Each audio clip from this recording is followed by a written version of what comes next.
Hello students, welcome to our channel. ఈ వీడియోలో మనం ఆంధ్రప్రదేశ్ రాష్ట్రానికి సంబంధించిన ఇంపార్టెంట్ కరెంట్ అఫైర్స్ చూద్దాం, especially for group 1 and group 2 exams.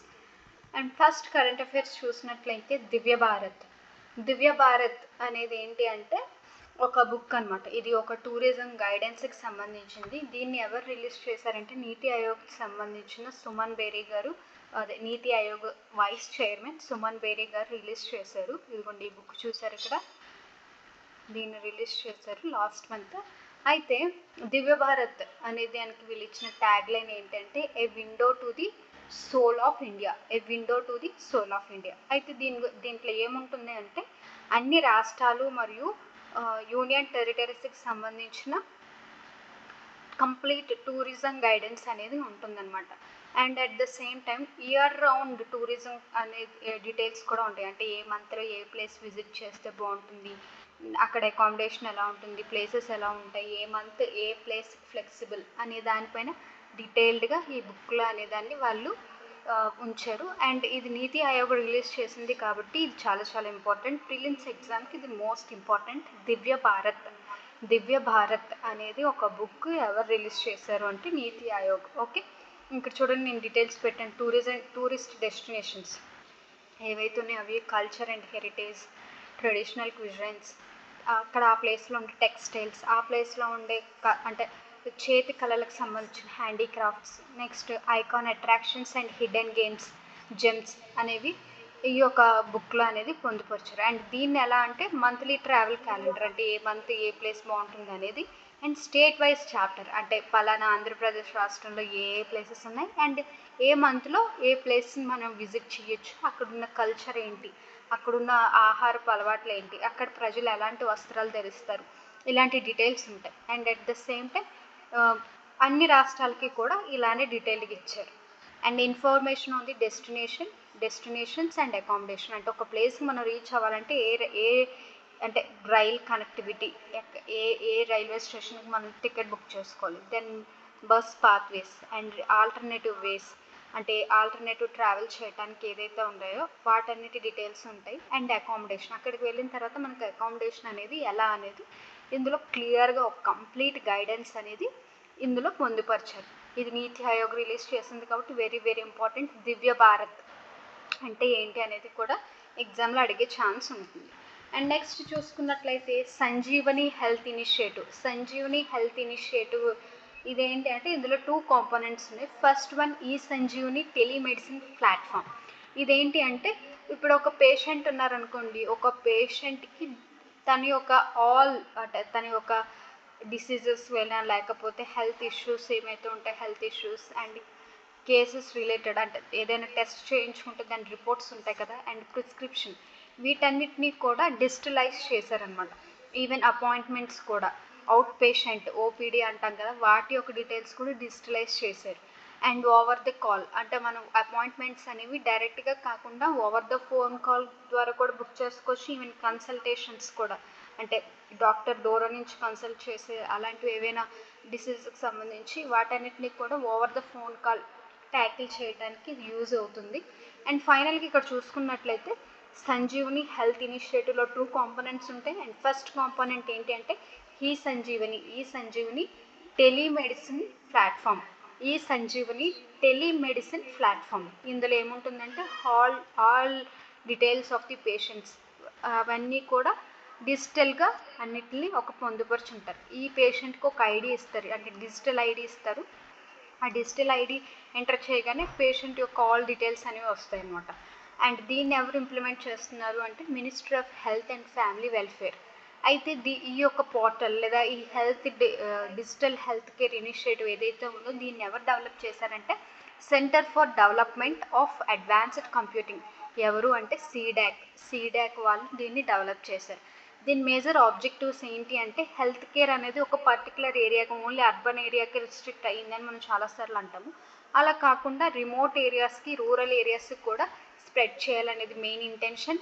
And it reduces the burden on the hospitals పైన burden reduce చేయడానికి మనం చాలాసార్లు చూస్తున్నాం, ఒక బెడ్కి 10,000 పీపుల్ ఈ రేషియోలో అవైలబిలిటీ ఉంది అని.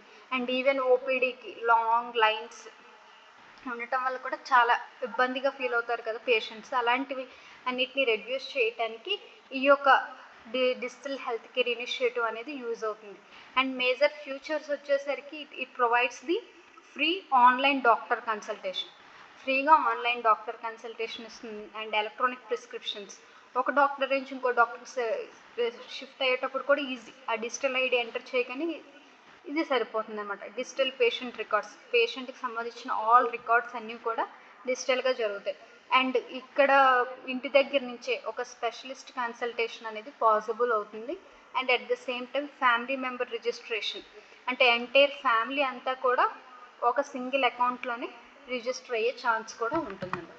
అండ్ నెక్స్ట్ మేజర్ కాంపోనెంట్లు చూసుకున్నట్లయితే ఈ సంజీవని ABHWC, ఇది ఏంటంటే డాక్టర్ టు డాక్టర్, అంటే హబ్ అండ్ స్పోక్ మోడల్లో.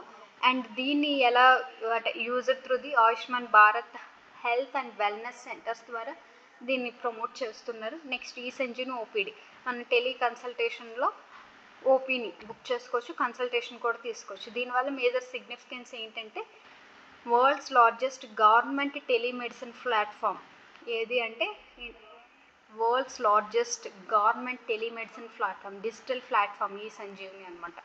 Next it improves the health care accessibility, అంటే rural and remote areas, tribal ఏరియాస్కి వాళ్ళకి ట్రావెల్ చేయడం కష్టం కదా, హెల్త్ కేర్ని ఇంటి దగ్గర నుంచి ప్రిస్క్రిప్షన్ తీసుకోవడం ఛాన్సెస్ ఉంటాయి. And it reduces the travel cost and waiting time. And it supports the universal health coverage అనేది ఇది సపోర్ట్ చేస్తుంది. అండ్ నెక్స్ట్ సెకండ్ కాంపోనెంట్ చూసుకున్నట్లయితే ఆరోగ్య సంజీవని పాలసీ. ఆరోగ్య సంజీవని పాలసీ ఏంటి అంటే ఒక స్టాండర్డైజ్డ్ హెల్త్ ఇన్సూరెన్స్ ప్రోడక్ట్ అనమాట. దీన్ని ఎవరు ఇంప్లిమెంట్ చేస్తారు అంటే insurance regulatory and development authority of India, IRDAI అనేది దీన్ని ఇంప్లిమెంట్ చేస్తుంది. Insurance regulatory and development authority of India ఇది ఏంటి అంటే హెల్త్ ఇన్సూరెన్స్ ప్రొవైడ్ చేస్తుంది. అండ్ అందరి ఇన్సూరర్స్కి యూనిఫామ్ పాలసీ అప్లికేబుల్ అవుతుంది. అండ్ అఫోర్డబుల్ ప్రీమియం ఉంటుంది. అండ్ హాస్పిటలైజేషన్ ఎక్స్పెన్సెస్ అన్నీ కూడా ఇందులో కవర్ అవుతుంది. అంటే ఇప్పుడు మన ప్రైవేట్ హాస్పిటల్స్ నుంచి లేదా ప్రైవేట్ ఇన్సూరెన్స్ కంపెనీ నుంచి హెల్త్ పాలసీస్ అనేవి ఉంటాయి కదా, సిమిలర్ టు లైక్ దట్ ఇదేంటంటే గవర్నమెంటే ప్రొవైడ్ చేస్తుంది. ఇట్ కవరేజ్ ఆల్సో ఇది ఆయుష్ ట్రీట్మెంట్ని కూడా కవరేజ్ చేస్తుంది. And it is also available for the individuals and families. Entry ages 18 to 65 years and family floater option also available, అంటే ఫ్యామిలీ చేంజెస్ చేసుకోవడానికి కూడా ఇందులో ఛాన్సెస్ ఉంటుంది. ఆరోగ్య సంజీవని పాలసీ అండ్ ఈ సంజీవని పాలసీ ఇది హెల్త్ ఇన్సూరెన్స్ లాగా అనమాట మోర్ దెన్. అండ్ ఫైనల్గా ఇన్సూరెన్స్ పెనట్రేషన్ రేషియో అనేది ఒక కంట్రీకి చాలా ఇంపార్టెంట్. ఇలా మనం గవర్నమెంట్ స్కీమ్స్ మనం ఇంప్లిమెంట్ చేసుకునేటప్పుడు ఇన్సూరెన్స్ పెనట్రేషన్ అనేది ఇంప్రూవ్ అవుతుంది ఆరోగ్య సంజీవని పాలసీ ద్వారా. And finally it provides the basic health coverage at affordable cost. Health అనేది చాలా చాలా ఇంపార్టెంట్ కదా, బేసిక్ నీడ్. ఇది ఆ బేసిక్ హెల్త్ కవరేజ్ అనేది ఈ యొక్క ప్రోగ్రామ్ ద్వారా కవర్ అవుతుంది. అండ్ నెక్స్ట్ చూసుకున్నట్లయితే Andhra Pradesh Jan Vishwas amendment of provision act 2026. Andhra Pradesh Jan Vishwas amendment of provisions act 2026. రీసెంట్గా ఆంధ్రప్రదేశ్ రాష్ట్రం అనేది జన్ విశ్వాస్ బిల్ తీసుకొని వచ్చింది. ఇదేంటంటే యూనియన్ గవర్నమెంట్కి లైక్ దానికి కంపైల్ అయ్యి వచ్చినది. సిమిలర్గా మనకి జన్ విశ్వాస్ బిల్ అనేది యూనియన్ గవర్నమెంట్ నుంచి అంటే సెంట్రల్ గవర్నమెంట్ నుంచి కూడా ఉంది. దానికి కోఆర్డినేట్ చేస్తూ తీసుకొని వచ్చింది Andhra Pradesh Jan Vishwas amendment of provision act 2026. ఓకేనా, ఇది సెంట్రల్ గవర్నమెంట్ది 2023, ఆంధ్రప్రదేశ్ది 2026. ఫైనల్గా జన్ విశ్వాస్ బిల్లుకి ఏంటి అంటే ఈ యాక్ట్కి సంబంధించి ఏంటంటే ఇట్ డీక్రిమినలైజెస్ ది మైనర్ అఫెన్సెస్.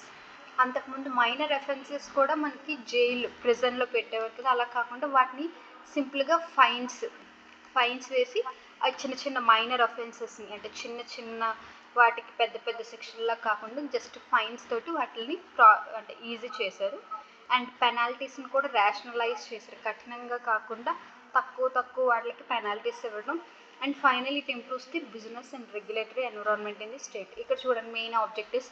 ఫైనల్గా వీటిని డీక్రిమినలైజ్ చేయడం వల్ల ఈజ్ ఆఫ్ డూయింగ్ బిజినెస్ అనేది ఇంప్రూవ్ అయింది. And it also promotes the ease of living for the సిటిజన్స్కి ఈజ్ ఆఫ్ లివింగ్ అనేది ప్రమోట్ అయితే వచ్చింది. And final it reduces the unnecessary criminalization of minor procedure violence. అంతకుముందు చిన్న చిన్న వాటికి పెద్ద పెద్ద సెక్షన్లు ఉన్నాయి. ఇట్స్ ఆల్ లైక్ కొలానియల్ రూల్కి సంబంధించిన సెక్షన్ని మనం చాలా వరకు ఇంప్లిమెంట్ చేస్తున్నాం కాబట్టి వాటిని రెడ్యూస్ చేసేలాగా చిన్న వాటికి చిన్న వాటిని డీక్రిమినలైజ్ చేస్తూ వచ్చారు. అండ్ ఇంప్రిజన్మెంట్ అన్నిటిని మానిటరీ పెనాల్టీస్ తోటి రీప్లేస్ చేశారు. అంటే శిక్షలు, జైలు శిక్షలు ఏవైతే ఉన్నాయో వాటితో ఫైన్ తీసుకొని వాటిని రికవర్ చేస్తూ వచ్చారనమాట. అండ్ ఫైనల్గా ట్రస్ట్ బేస్డ్ గవర్నెన్స్ ఫ్రేమింగ్, ఎవరిని భయపెట్టి పంపించేసేకుండా అందరికీ ఫ్లెక్సిబుల్ ఎన్విరాన్మెంట్ క్రియేట్ చేయటం వల్ల చిన్న చిన్న విషయాలకు కూడా పెద్ద పనిష్మెంట్లు కాకపోవడం వల్ల అందరూ హ్యాపీగా వర్క్ చేసుకోగలరు అనమాట. అండ్ ఫైనల్గా దీనికి ఉన్న మేజర్ ఫ్యూచర్స్ చూసుకున్నట్లయితే decriminalization of minor offences and rationalization of penalties and it also providing the compounding of offences. అంటే చిన్న చిన్న తప్పులన్నిటికి కలిపి ఒకటే శిక్ష లాగా అనమాట.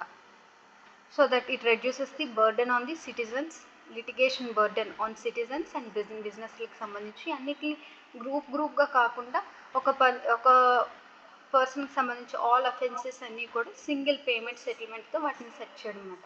Finally it promoting the trust based governance and so that it encourages the voluntary complaints, so that it reduces the regulatory fear among the entrepreneurs and investors భయపడి వెళ్ళిపోకుండా ప్రాబ్లమ్ని సార్ట్అవుట్ చేసుకోవడం ఈజీ అనే సిచ్యువేషన్లోకి దీన్ని తీసుకొని వచ్చారు. This is all about the important current affairs related to the Andhra Pradesh government, and some more important current affairs are also there. We will discuss those in the next video. Thank you so much. Have a happy day.